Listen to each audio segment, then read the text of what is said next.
Sensory integration is a neurological process that happens all of the time in all of us.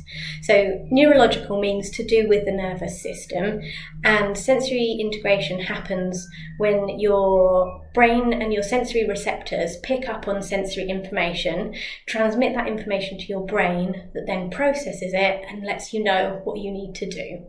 So if you hear a fire alarm, your ears pick that signal up, sends it to your brain then goes, oh, I need to take some action, and lets you know that you need to get out of the building or do whatever you need to do. If you hear some background noise, your brain kind of gets used to that and filters it out. So that's called habituating. Your nervous system habituates. It gets used to that sensory input and can block it out. However, if you have a difficulty with sensory processing, what tends to happen is that you might not be able to habituate to those sounds, so you might be more sensitized. So rather than being able to block out the background noise, your brain continues to be sensitive to it and hears the same lawnmower or the same buzzing again and again, and your brain doesn't get used to that input. So it can be really dysregulating. So the children and young people I see really struggle to stay regulated because their nervous systems are kind of being bombarded and their brains are flooded with lots of sensory information that can be a bit overwhelming. The other side of sensory integration difficulties is around praxis. So praxis is to do with your ability to come up with a new idea of what you want to do in physical space, plan how your body is going to move there or do that activity, and then execute it, so physically perform it. So if you already know how to drive, if you think about that process of learning to drive, so being able to put the clutch down, change the gear, you using your accelerator and the brake, and the force that you're having to put through those pedals is really different. You're having to steer and check your mirrors and look at the road. There's a lot that's going on, and your body is integrating all of that sensory input and coming up with a motor plan for you. So some children have difficulties with the sensory motor side of things, so they might find tasks such as learning new skills, getting themselves dressed, PE lessons, playing in the park, all those sorts of physical skills they might find a bit more difficult to learn, and it might look a little less coordinated than other children. We have 8 sensory systems.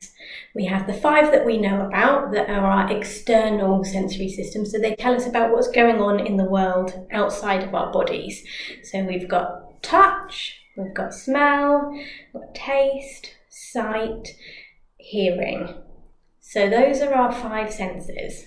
In addition to those 5 senses, we also have 3 hidden senses that tell us what's going on inside our bodies. We've got our vestibular system that's located in our inner ear, and this is our balance, so it tells us what way our head is in space.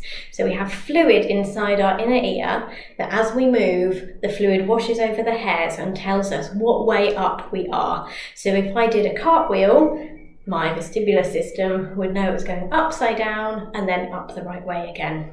If I jump on a trampoline, again, it's getting that movement. So the vestibular system is to do with your head movement. So some children we see like spinning a lot, like jumping, like going upside down, or alternatively some children don't like that movement and will be quite scared or hesitant to do anything like that. The next sense is proprioception. That is our sense of where our body is in space and what our muscles and joints are doing. So in all of our muscles and joints, we have proprioceptors, and they tell us where those body parts are and how much force we're using or how much force we need to use. So if we try and pick up something heavy, our proprioceptors say, oh, this is really heavy, I need to put in a lot of force. Or if something's really light, if we pick up, say, like an egg in a shell that's not cooked, we know to be quite gentle with that and grade that. So for the children that we see and the young people, we see children who might seek a lot of proprioceptive input. So proprioception tends to be calming. It's the safe sense to put in sensory diets, sensory toolkits, activities throughout the day. So that's heavy muscle work.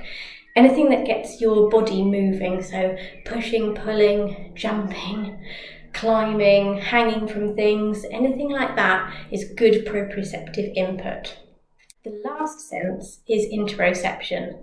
This is our internal sense, and it tells us what's going on inside of our bodies in terms of our breathing, heart rate, whether we need the toilet, whether we're hungry or thirsty, whether we're hot or cold. Interoception is vital when we think about emotional regulation. So I'll do another video about interoception and emotional regulation.